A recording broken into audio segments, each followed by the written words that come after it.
Hello everyone, and welcome to Designing Characters, where I explain turning characters from my mind and other media into characters for Dungeons & Dragons 5th edition. Here, we focus on builds and personality traits, utilizing standard array or point buy with D&D Beyond's layout. Let me know what character or video you would like to see next in the comments below. I read them all and I reply to as many as I can. Today we're working on 4 from Yu-Gi-Oh! The sadistic, twisted villain with a lot of daddy issues using a deck of cards as a spellbook, which I think is an awesome concept for any character. ファンサービスをサービスファンサービスファンサービスさファンサービスをファンサービスをファンサービスファンサービスファンサービスファンサービスファンサービスこの俺が地獄へ案内してやる So what are our goals for number 4? No, not that number 4. First, we need to be a master of monster summoning. Something difficult to do early on in 5e, but we'll work on it. Second, we need to use cards combined with magic in order to form a variety of strategies to counter other magic, deal damage, and debilitate your enemies. Finally, we need to nail the skill set of an expert liar, a master of manipulating others to your desires, bend enemies to allies, then crush them before they can even realize the betrayal. For our ability scores, we're going with the standard array. You have decent reflexes and agility, you're able to jump from buildings fairly easily, so you're in pretty good shape. Most importantly, your constitution is 14. Your willpower, stamina, and ability to keep enduring is one of your more potent abilities throughout the entire series. For race, we're going with half-elf. Variant human is also acceptable, but there's no feat we really need, and this will add to a bit of skill diversity for the character for superior roleplay capability. As a half-elf, you gain +2 charisma and +1 to dexterity as well as intelligence. This will raise them to new totals of 14, 14, and 16 in total. With this, you gain 60 feet of dark vision and Fey ancestry, granting advantage on all rolls made against charm effects as well as immunity to the sleep spell. Finally, they gain proficiency in sleight of hand. You do play cards, and knowing how to hide and manipulate the items as needed is important. You also get investigation. You have a keen eye, and you're able to analyze the situation quickly to locate anything that you may need. For languages, you can speak Common, Elvish, and Sylvan, blessed from the language of your various summons granted you through your pact and magic. We'll get to the pact.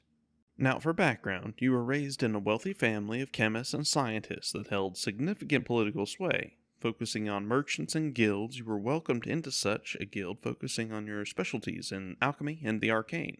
With this, you began to learn the manipulation of enchantment, potions, and other various alchemical sources.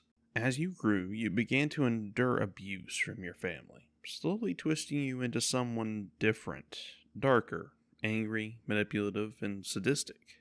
Your desire to gain power and overtake your family, specifically your father, grew to the point of desperation.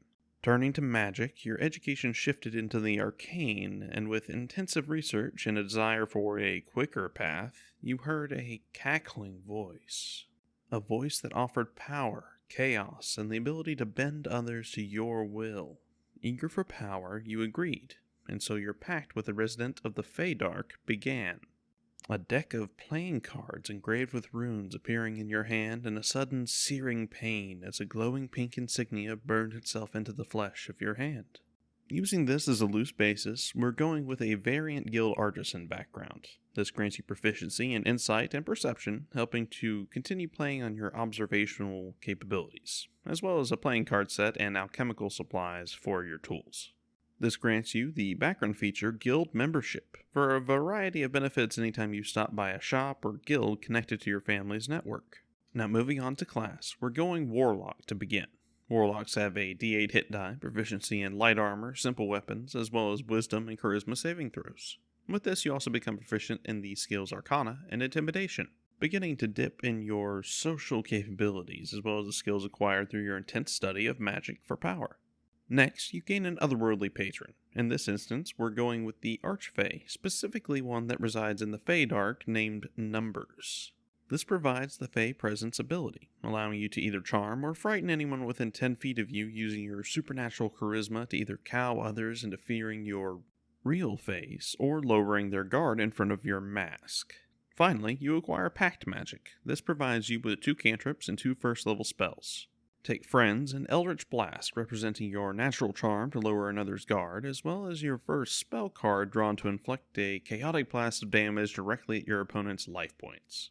For your spells, take Charm Person to shift an emergency situation into your favor with a few quick words and a flash of a card.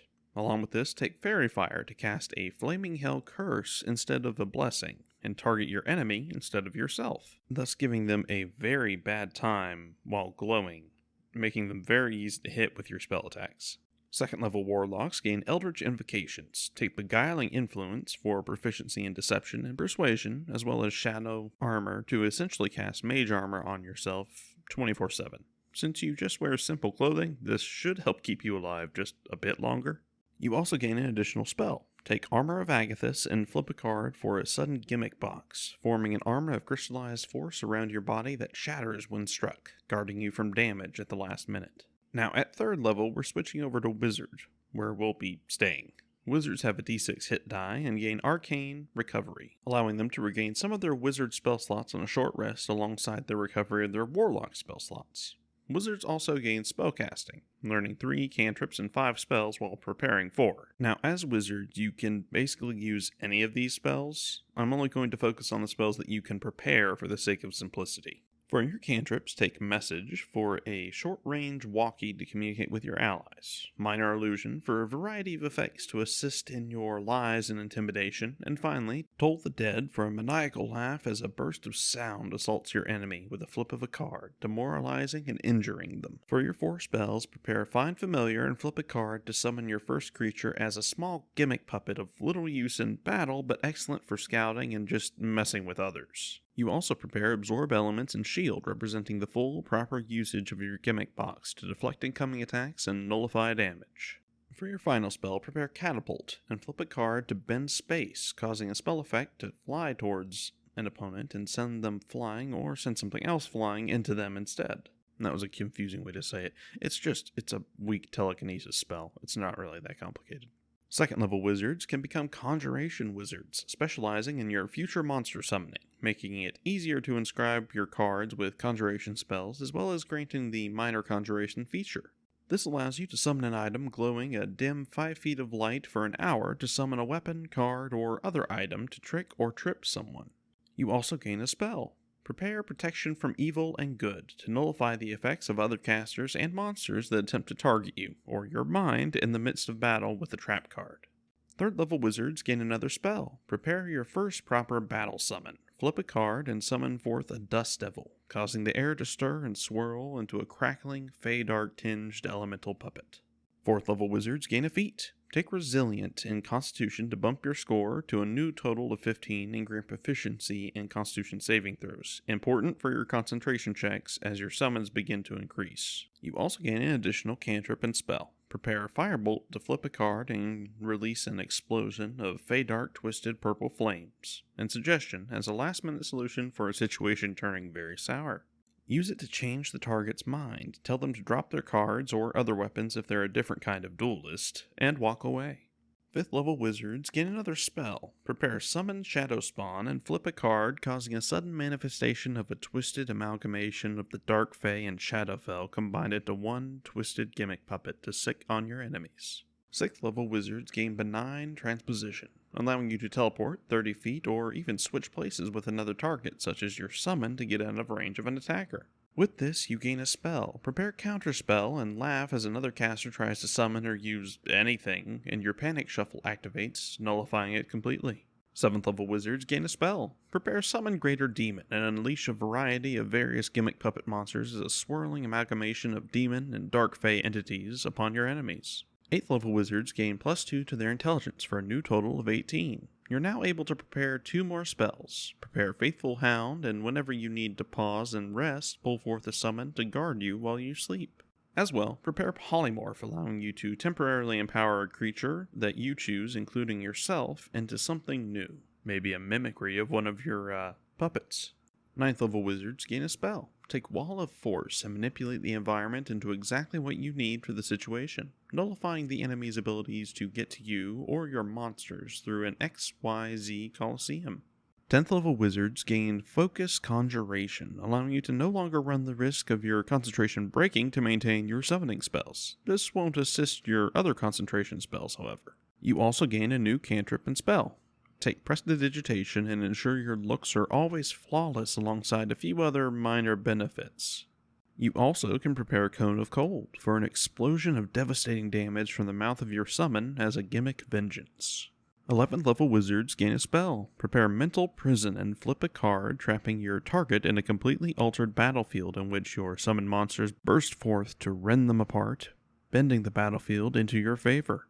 12th level wizards gain a +2 to intelligence, capping it off now at 20, as well as 2 new prepared spells. Prepare Globe of Invulnerability for a maximized shield of your gimmick box, as well as Mass Suggestion to use your powerful presence and words to change the opinions and views of the world around you, controlling all in earshot to your whim. 13th level wizards gain a spell. Prepare Force Cage and face down a powerful enemy or monster and trap it in an instant cage of raw magic with the flip of a trap card. 14th level Conjuration Wizards gain Durable Summons, granting you your summoned creatures 30 extra temporary hit points. You also gain a spell. Prepare Symbol and lay down a devastating trap card to activate upon foolish enemies walking into it at the last minute. 15th level Wizards gain a spell. Prepare Anti-Magic Field and activate your Skill Drain card, shutting down the entire battlefield around you. 17th level Wizards gain a feat. Take Skill Expert and increase your Constitution by 1 for a new total of 16, evening it out, and gain Proficiency in History to further your education. Finally, you also gain Expertise and Deception for your masterful skill at lies, deceit, and manipulation. You also gain a spell. Prepare Abi Dalzim's Horrid Wilting and activate your attack gimmick to devastate all in the face of your summons, laying out death across the battlefield. 17th level wizards gain a spell. Prepare Time Stop and activate String of Destiny to bombard your attackers with a barrage of spells and attacks all at once. Finally, our capstone of 18th level wizard grants us Spell Mastery, allowing us to choose 2 first and second level spells without expending a spell slot to use them. Take Shield and Suggestion to ensure you always have a defensive option and you can use your Beguiling Influence that much more. You also gain a final bonus spell. Prepare Gate for the ultimate risky summon and call forth a powerful entity once you learn its name. Now, with all said and done, how powerful is 4? First, you have the obvious benefits of being a Conjuration Wizard. Your summons are powerful and difficult to kill, with the options of multiple summons or one powerful, if needed, and maintaining concentration on them is no longer an issue. Considering that's the main weakness of any summoner is that they can target you and automatically dispel the summon, now you're forcing them to essentially kill it or outright kill you, neither of which will be easy. So yeah, your summons are pretty good. Second, you have tremendous utility. Between your spellcasting options and a plethora of social and knowledge skills, you have tremendous roleplay and control potential, thus making you quite useful outside of combat as well. Unless it's anything actually physically based at least, but that's what like 6 other classes are for, it's fine. Third, as a wizard, even if this is your standard layout, you'll still have so many more spells to choose from. Sort the spells as needed and you'll have wonderful versatility. Setting that aside, with just this preparation layout, you have control, damage potential, defense, and counters to support your summons, most of which require no concentration to use. Now, for weaknesses. First, you have the most common issue for all casters, but especially those that refuse to wear any armor at all outside the mage armor variety. Basically, you're squishy. Under 150 hit points total is pretty great for a pure caster, but low overall, placing you in the danger zone for high-end spells like Power Word Kill and Stun. 15 AC is also pretty bad. You're heavily reliant on Absorb Elements and Shield to deal with most attacks, and until our level 20 capstone, those burn spell slots. Ever use. Next, you're great at a lot of things, but your strength and dexterity saves are abysmal.